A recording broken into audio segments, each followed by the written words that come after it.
ہندوستان کا ایک پھیرا ہمیں لگوائیں۔ شاہجہاں چوتھا مغل بادشاہ تھا۔ ہندوستان کی تاریخ میں اسے آرکیٹیکٹ بادشاہ کے نام سے جانا جاتا تھا۔ شاہجہاں کے والد جہانگیر عشق باز تھا۔ اس نے پوری زندگی ملکہ نور جہاں کے زلف کے سائے میں زندگی گزاری۔ نور جہاں کا اصل نام مہر النساء تھا۔ ایران سے تعلق رکھتی تھی اور اپنے وقت کی خوبصورت ترین عورت تھی۔ جہانگیر کے حرم کا حصہ بننے سے قبل وہ بنگال کے مغل گورنر شیر افغن کی بیگم اور اس کی بیٹی بانو بیگم کی ماں تھی۔ لاہور کا ایک بانو بازار نور جہاں کے بیٹی کے نام پر بنایا گیا تھا۔ شہزادی بانو بھی مغل محلہ میں پلی تھی۔ نور جہاں نے اس کی شادی اپنے سوتیلے بیٹے شہر یار سے کر دی۔ یہ جہانگیر کا سب سے چھوٹا صاحبزادہ تھا۔ شاہجہاں کا تیسرا نمبر تھا۔ نور جہاں اپنے داماد شہر یار کو بادشاہ بنانا چاہتی تھی اور اس کے لیے وہ دن رات محنت کرتی رہی۔ جہانگیر اپنی بیوی کے زیر اثر تھا۔ اس کا ایک قول پورے ملک میں مشہور تھا: شراب کا ایک پیالہ، آدھے سیر بنا ہوا گوشت اور نور جہاں کا دیدار ہندوستان کے شہنشاہ کے لیے کافی ہے۔ لیکن وہ اس محبت کے باوجود یہ سمجھتا تھا بادشاہ کا اصل حقدار شہزادہ خرم ہے، مگر اس میں بیگم کے سامنے انکار کی جرأت نہیں تھی۔ لہٰذا ولی عہد اور اگلے بادشاہ کا معاملہ الجھ گیا۔ صورتحال جب تشویشناک ہوئی تو ایک دن بادشاہ نے دربار عام میں شہزادوں کے امتحان کا اعلان کر دیا۔ ولی عہد کا فیصلہ اس امتحان کے بعد ہونا تھا۔ دربار لگا، چاروں شہزادے بادشاہ کے سامنے کھڑے ہو گئے اور شہر کے عمادین دم سادہ ہو کے بیٹھ گئے۔ بادشاہ نے شہزادوں سے صرف ایک سوال پوچھا: اگر تمہیں ہندوستان کا تخت مل جائے تو تم اس سلطنت کا کس طرح خیال رکھو گے؟ تین شہزادوں نے دعویٰ کیا: ہم ہندوستان کا ماں کی طرح خیال رکھیں گے۔ لیکن جب شہزادہ خرم کی باری آئی تو اس نے نہایت ہی ادب سے عرض کیا: بادشاہ سلامت، اگر مجھے حکومت مل گئی تو میں ہندوستان سے محبوبہ کی طرح پیار کروں گا۔ یہ دعویٰ روٹین سے ہٹ کر تھا، لہٰذا بادشاہ نے اسے وضاحت کا حکم دیا۔ شہزادہ خرم کا جواب تھا: محبوبہ سے محبت دنیا کی واحد محبت ہے جس میں انسان دوسروں کی جان لے بھی سکتا ہے اور دے بھی سکتا ہے، لہٰذا میں محبوبہ کی طرح ہندوستان کو بچانے، بنانے اور سنوارنے کے لیے جان دے بھی دوں گا اور لے بھی لوں گا۔ یہ جواب بادشاہ اور عوام دونوں کو پسند آ گیا اور یوں شہزادہ خرم ہندوستان کا اگلا بادشاہ نامزد ہو گیا۔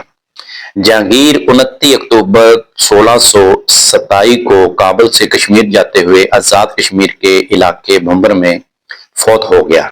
شراب اس کا جگر پی گئی۔ بادشاہ کی لاش آگرہ جانی تھی، لیکن سفر لمبا اور موسم خراب تھا۔ میت اتنی دور نہیں جا سکتی تھی، چنانچہ بادشاہ کی انتڑیاں اور اعضاء بھنبر کے باگیسر قلعے میں دفن کر دیے گئے، جبکہ میت کو بمشکل لاہور تک پہنچایا جا سکا۔ لاہور کے مضافات میں شاہدرہ میں ایک خوبصورت باغ تھا۔ ملکہ نور جہاں کی اجازت سے بادشاہ کو وہاں دفن کر دیا گیا۔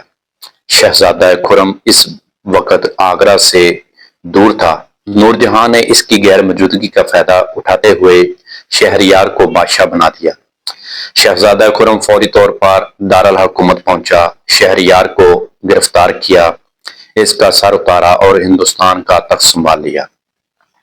اس نے اپنی سوتیلی ماں نور جہاں کو بھی شاہدرہ میں محصور کر دیا۔ نور جہاں کا انتقال بعد ازاں 17 دسمبر 1645 کو شاہدرہ میں ہوا اور اسے بھی وہیں دفن کر دیا گیا۔ شہزادہ خرم نے 1628 کو شاہجہاں کے نام سے حکومت کا آغاز کیا۔ شاہجہاں حقیقتاً ہندوستان کا محسن ثابت ہوا اور اس نے واقعہ ہندوستان کا محبوبہ کی طرح خیال رکھا۔ پورے ملک میں باغات، محل اور مسجدیں بنوائیں۔ آپ ٹھٹھا کی شاہجہاں مسجد سے لے کر تاج محل تک ہندوستان کی ایک کسی اہم عمارت کی طرف دیکھ لیں، آپ کو اس میں شاہجہاں کے فٹ پرنٹس ملیں گے۔ شاہجہاں 1628 سے 1658 تک 30 سال بادشاہ رہا اور اس دوران اس کی نظر زمین کے جس ٹکڑے پر پڑی وہ شاہ کا کار بن گیا۔ دلی کی جامع مسجد بھی ان میں سے ایک ہے۔ شاہجہاں دارالحکومت آگرہ سے واپس دلی لے آیا۔ اس نے شہر سے ذرا فاصلے پر اپنے نام سے شاہجہاں آباد کے نام سے الگ شہر آباد کیا اور اس شہر میں 1656 میں سرخ پتھروں سے ہندوستان کی سب سے بڑی مسجد بنوائی۔ یہ مسجد آج تک اسلام اور مغل سلطنت کی نشانی بن کر بھارت میں موجود ہے۔ شاہجہاں نے سید عبدالغفار بخاری کو اس کا پہلا امام مقرر کیا۔ مغل بادشاہ بدلتے رہے لیکن شاہی مسجد قائم رہی اور اس کے بخاری اماموں کا سلسلہ بھی 1947 میں مسلمانوں نے وطن الگ کر لیا لیکن شاہی مسجد بھارت کے دارالحکومت میں اپنے شکوے کے ساتھ قائم رہی۔ آج کل سید احمد بخاری شاہی مسجد کے امام ہیں۔ پچھلے جمعے یہ خطبہ دیتے ہوئے بھارتی مسلمانوں کی صورتحال کا ذکر کرتے ہوئے رو پڑے۔ ان کا کہنا تھا 1857 کے بعد ہندوستان کے مسلمانوں پر برا وقت آیا اور پھر اس نے جانے کا نام نہیں لیا۔ ہم نے 1947 سے بھی بدتر حالات کا شکار ہیں۔ اور اس کے بعد سید احمد بخاری نے رونا شروع کر دیا۔ شاہی مسجد میں اس وقت 4-5 ہزار نمازی تھے۔ ان کی آنکھوں میں بھی آنسو آ گئے۔ شاہجہاں دلی سے 215 کلومیٹر کے فاصلے پر آگرہ کے تاج محل میں مدفون ہے۔ مجھے یقین ہے امام سید احمد بخاری کے آنسوؤں اور آہوں کی نمی اس تک بھی پہنچی ہوگی اور قبر میں اس نے بھی محسوس کیا ہوگا میری مسجد کے نمازیوں اور میرے حساب نسب کے لوگوں کے ساتھ میری سلطنت میں کیا سلوک ہو رہا ہے۔ مجھے 2014 میں دلی جانے کا اتفاق ہوا۔ میں شاہی مسجد میں گیا۔ مسجد کے ارد گرد مسلمانوں کے گھر اور دکانیں ہیں۔ آپ یقین کریں ان کی دیکھ کر آنکھوں میں آنسو آ گئے۔ گلیوں میں گرد کچڑ اور کوڑا کرکٹ کے انبار تھے۔ دکانیں اور مکان گندے تھے اور ہر چہرے پر بھی حسرت اور غربت ملی ہوئی تھی۔ مسلمانوں کی آنکھیں اندر دھلسی تھی اور چہرے بچکے ہوئے تھے۔ میں نے وہاں گھومتے پھرتے اندازہ کیا مسلمان اپنے ناموں کے بجائے نیم سے جانے اور پہچانے جاتے ہیں۔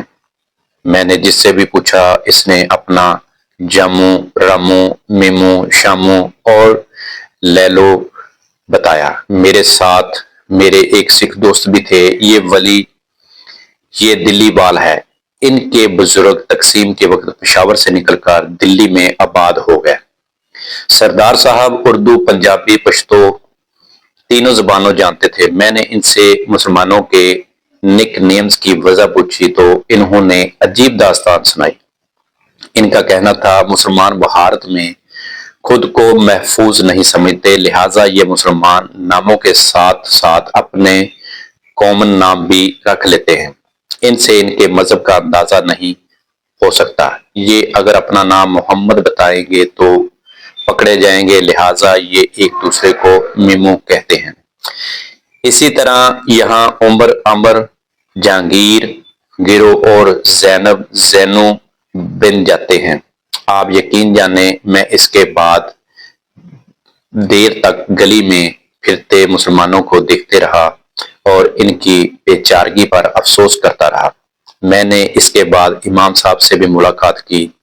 یہ مجھے اٹھ کر ملے اور دیر تک میرا ہاتھ پکڑ کر ان کا کہنا تھا تم لوگ خوش قسمت ہو، کم سے کم بے خوف ہو کر پھرتے ہو، جبکہ ہمیں دیکھو ہم اپنے گھروں سے باہر نہیں نکل سکتے۔ امام صاحب کی بات درست تھی، لیکن کیونکہ بھارت معاشی لحاظ سے ترقی کر رہا ہے لیکن مسلمانوں کی حالت بد سے بدترین ہوتی جا رہی ہے آج حالات 2014 سے بدتر ہیں۔ مسلمانوں کے لیے نوکریاں نہ ہونے کے برابر ہے۔ بزنس میں یہ کبھی تھے اور نہ آج ہے۔ ان کی تعلیم بھی ایسی ہے کیونکہ اول نہیں، اسکولوں میں داخلہ نہیں ملتا، اور اگر مل جائے تو ہندو لڑکے انہیں بے عزت کر کے بھگا دیتے ہیں، اور سیاست کے دروازے بھی ان پر تنگ ہیں۔ کانگریس میں پھر بھی مسلمانوں کی گنجائش تھی، لیکن بی جے پی میں ایک بھی مسلمان ایم پی اے نہیں، لہٰذا پھر بھارت میں مسلمانوں کے لیے صرف 3 شعبے بچتے ہیں۔ یہ صفائی ستھرائی، مزدوری، مکینکی، کاشتکاری یا ڈرائیوری کریں۔ دوسرا، فلم انڈسٹری میں ان کی کھپت ہوتی ہے۔ ماضی میں اردو زبان، شاعری، موسیقی اور اداکاری میں مسلمانوں کی گنجائش ہوتی تھی، لیکن جب سے سینما ساؤتھ کی طرف شفٹ ہوا، یہ فیلڈ بھی مسلمانوں کے لیے ہاتھوں سے نکل گئی۔ مسلمانوں کے لیے تیسرا پیشہ شعبہ کرائم یا رہ گیا تھا، چنانچہ ان کے پاس یہ بھی بہت مشکل تھا۔ آپ کی بھارت میں زیادہ تر بھائی اور دہشت گرد مسلمان کیوں ملتے ہیں؟ کیونکہ مسلمانوں کے پاس کوئی دوسرا آپشن نہیں۔ ان کی لڑکیوں کو ہندو اٹھا کر لے جاتے ہیں یا گائے کا گوشت کھانے کے الزام میں قتل کر دیتے ہیں، پھر مسجد اگر مندر بنا دیے جائیں، یا پھر مسلمانوں کو سرے عام تعلق گرد کر دیا جائے، پھر ان کے پاس کیا آپشن بچے گا؟ بھارت میں اس وقت یہی کچھ ہو رہا ہے۔ سابقہ آرمی چیف کو یورپ میں کسی بھارتی مسلمان نے روکا، سر آپ جب کشمیر میں تھے تو اس کا خمیازہ بھارت کے مسلمانوں کو بھگتنا پڑتا۔ کچھ بھی کرنے سے پہلے 25 کروڑ مسلمانوں کے بارے میں ضرور سوچ لیا کریں۔ اس بیچارے کی بات 100% درست تھی۔ ہم سب ایک کنٹرولڈ اور بہتر ماحول میں رہ رہے ہیں، جبکہ بھارتی مسلمان اذیت ناک زندگی گزار رہے ہیں۔ میری حکومت سے درخواست ہے کہ ہم میں سے جو بھی پاکستان کے خلاف بات کرے، اسے چند دنوں کے لیے بھارت بھجوا دیں اور اسے مسلمانوں کے ہی کسی محلے میں ٹھہرائیں۔ تب جا کر پتہ چلے گا اسے کہ پاکستان کتنی بڑی نعمت ہے، اور ہم ادھر پاکستان میں کتنی آزادی کے ساتھ اپنے نام کے ساتھ محمد بھی لکھ سکتے ہیں، احمد بھی لکھ سکتے ہیں، اور اپنی مساجد میں جا کر پوری آزادی کے ساتھ عبادت اللہ پاک کی کر سکتے ہیں۔ میری دعا ہے اللہ پاک ہم 25 کروڑ عوام پاکستانیوں پر اپنا رحم کرے، اپنا فضل فرمائے اور اپنا کرم فرمائے۔ ویڈیو آپ کو اچھی لگے اسے لائک کریں اور آگے دوستوں میں شیئر کریں۔